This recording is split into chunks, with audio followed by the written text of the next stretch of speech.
साथ हैं वैदिक संस्कृति के अध्येता डॉक्टर अरुण कुमार जायसवाल जी। नमस्कार। नमस्कार। श्रीमद् भगवद गीता की 6ठे अध्याय का 26वां श्लोक। यतो यतो निश्चरति मनश्चंचलमस्थिरं ततस्ततो नियम्य तदात्मन्येव वशं नयेत्। यह स्थिर न रहने वाला और चंचल मन जिस शब्दादि विषय के निमित्त से संसार में विचरता है, उस विषय से रोककर यानी हटाकर इसे बार बार परमात्मा में ही निरुद्ध करें। कृपया मन के अस्थिरता के कारणों पर प्रकाश डालिए। हम ये जानना चाहते हैं कि परमेश्वर में स्वाभाविक रूप से मन कब लगने लगता है। मन चंचल है, अस्थिर है, चलायमान है और रहेगा। कारण कहीं है। कारण है आकर्षण, कारण है आदतें, कारण है संस्कार भी। एक व्यक्ति बड़े राज्य का राजकुमार था। उसको वैराग्य हो गया। उसने कहा संन्यास ले लेंगे। भगवान महावीर के यहाँ वह दीक्षा लेने गया। उन्होंने कहा अभी नहीं दीक्षा दे सकते, तुम ठीक 12 वर्ष बाद आना, तब तुमको दीक्षा देंगे। राजकुमार बोला वैराग्य हमारा अभी और दीक्षा ले 12 वर्ष बाद। हम तो 12 वर्ष बाद ही देंगे, ऐसा महावीर ने कहा। तो खुद ही संन्यास ले लेते हैं, ऐसा राजकुमार ने कहा। महावीर बोले ले लो पर निभेगा नहीं। वो हठी व्यक्ति था, उसने संन्यास ले लिया और जंगल में एकांत में साधना करने लगा। वन में राजकुमारी सखियों के साथ विचरण करने निकली। राजकुमारी ने देखा कि बड़ा ही सुंदर युवक साधना कर रहा है। उसका मन राजकुमार पर मोहित हो गया। ध्यान की बात है कि सबका मन सब पर मोहित नहीं होता है, संस्कार मोहित कराता है। कोई किसी को अच्छा लग जाए, वही व्यक्ति किसी और को अच्छा न लगे, लेकिन संस्कार अगर जुड़ता है तो एक दूसरे के लिए लोग दीवाना हो जाता है। बंदर पर मन आया तो परी क्या चीज़ है, कहते हैं ना, बंदर पर मन आया तो परी क्या चीज़ है। ये कहावत है कि लंगूर पर दिल आया तो हुर क्या चीज़ है, परी क्या चीज़ है। संस्कार में सुंदर असुंदर लगता है और असुंदर सुंदर लगता है। संस्कार की बड़ी महिमा है। राजकुमार ने तो मना कर दिया शादी से। राजकुमारी ने अपने पिता के अन्न जल छोड़ दिया। उसने कहा कि शादी करेंगे तो उसी सन्यासी से करेंगे, अन्यथा नहीं करेंगे।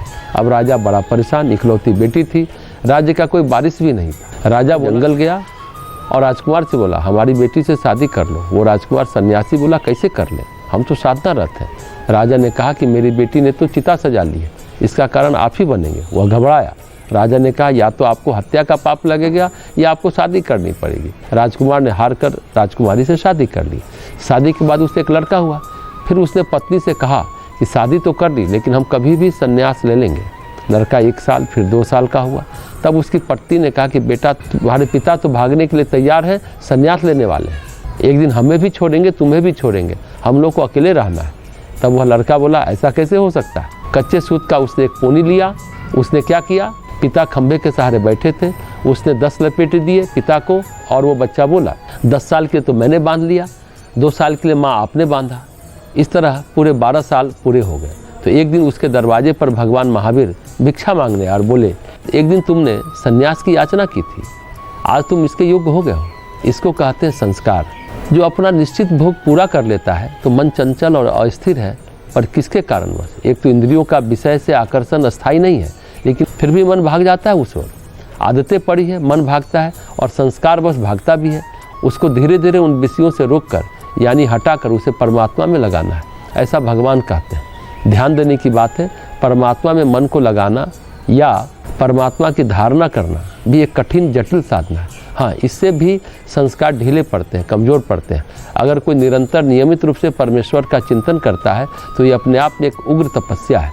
केवल तपस्या खाना छोड़ना नहीं है, तपस्या अर्थात परमेश्वर में मन लगाना।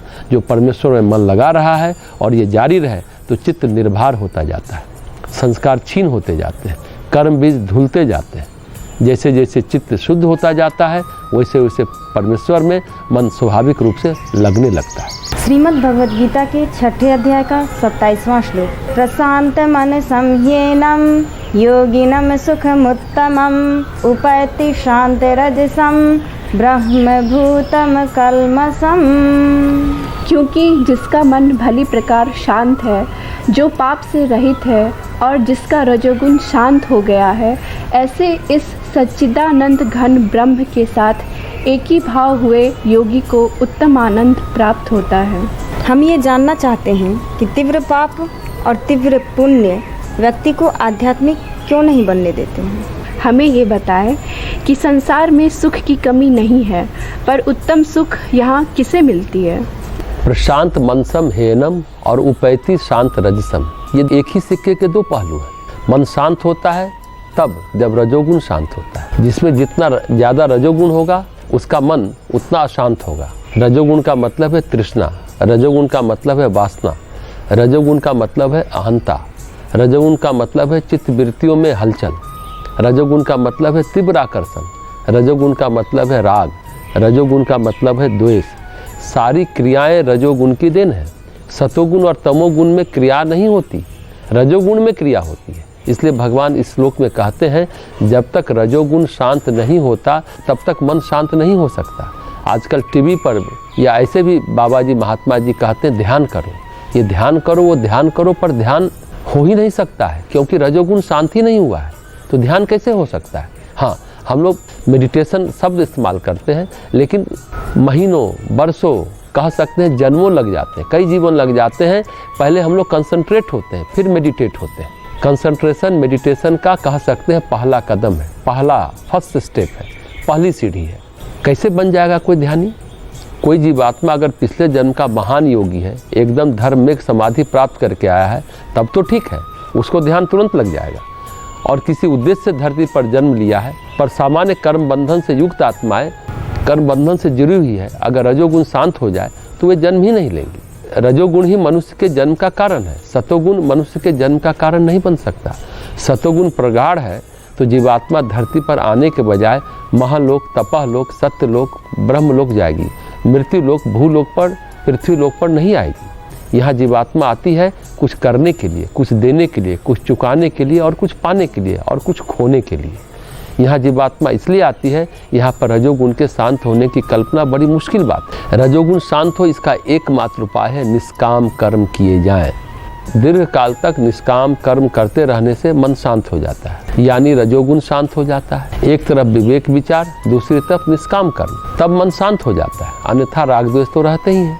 प्राप्ति हुई तो परेशान, अप्राप्ति हुई तो परेशान, मिला तो परेशान, खोया तो परेशान, अपमान हुआ तो परेशान, मान हुआ तो परेशान। हमेशा इस बात का ध्यान रखना चाहिए कि तीव्र पाप और तीव्र पुण्य व्यक्ति को आध्यात्मिक नहीं बनने देते हैं। बहुत महत्वपूर्ण प्रश्न अभी पूछा गया। तीव्र पाप आपके सामने इतने तरीके का भोग पैदा कर देगा कि आप शांत बैठ ही नहीं सकते, आप स्थिर रह ही नहीं पाएंगे।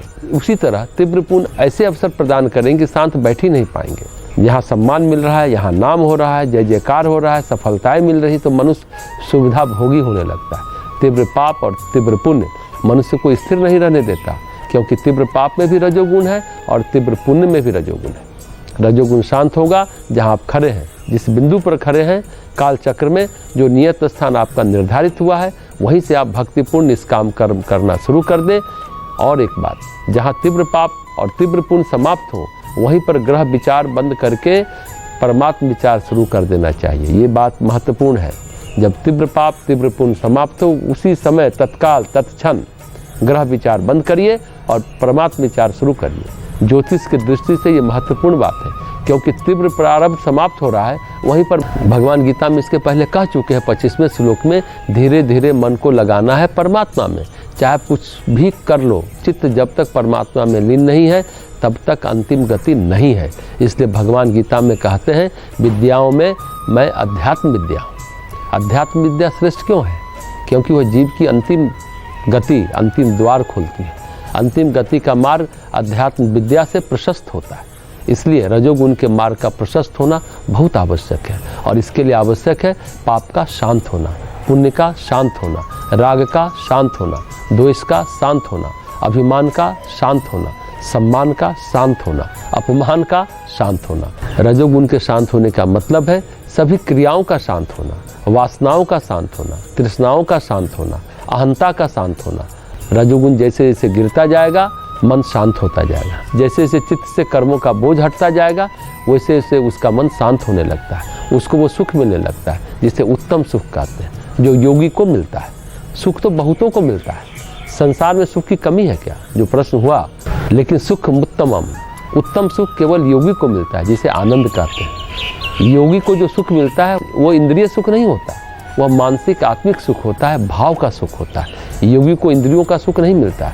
इंद्रिय सुख का आदि है और उसका अंत है। इंद्रिय सुख का जब प्रारंभ होगा तो उसका अंत भी होगा। बहुत अच्छी से अच्छी चीज़ को खाना शुरू करिए, सुख मिलने लगेगा, लेकिन एक क्षण ऐसा आएगा आपको खाना बंद करना पड़ेगा। लेकिन जो उत्तम सुख है उसमें कोई क्षण ऐसा नहीं आएगा जबकि उसे बंद करना पड़े। इसके प्रारंभ का क्षण तो है पर इसके अंत का क्षण नहीं है।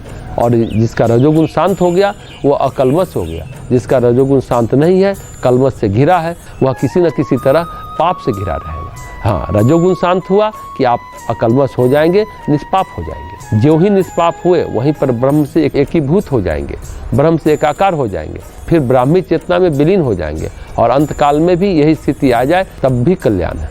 जीवन रहते आ जाए तो कहना ही क्या है, अंत में भी आ जाए तब भी कल्याण ही कल्याण है। राजयोग के अंतर्गत बहिरंग योग और अंतरंग योग आता है। अष्टांग योग में यम, नियम, आसन, प्राणायाम ये सब बहिरंग योग है और प्रत्याहार देहरी है और धारणा, ध्यान, समाधि अंतरंग योग है। प्रत्याहार थोड़ा सा बहिरंग योग में है और अधिकांश वह अंतरंग योग में है, लेकिन वह देहरी है, बीच की अवस्था है। प्रत्याहार बहिरंग योग भी है और अंतरंग योग भी है, ये भी कहा जा सकता है। भगवान प्राणायाम की बात तो किए, किंतु पतंजलि की तरह यम, नियम, आसन की बात उतनी नहीं कहते हैं। राजयोग में आसनों की चर्चा नहीं है, हठ योग में आसन की चर्चा। राजयोग यानी योग पद्धतियों का राजा, सभी योग पद्धतियों का सिरमौर होने के कारण उसे राजा कहा जाता है। क्रिया योग राजयोग का प्रारंभिक हिस्सा है, तप, स्वाध्याय, ईश्वर प्रणिधान। राजयोग को ही अष्टांग योग कहते हैं। प्रत्याहार बहिरंग योग और अंतरंग योग की देहरी हुई, ये बात स्पष्ट हम लोगों को जानना चाहिए।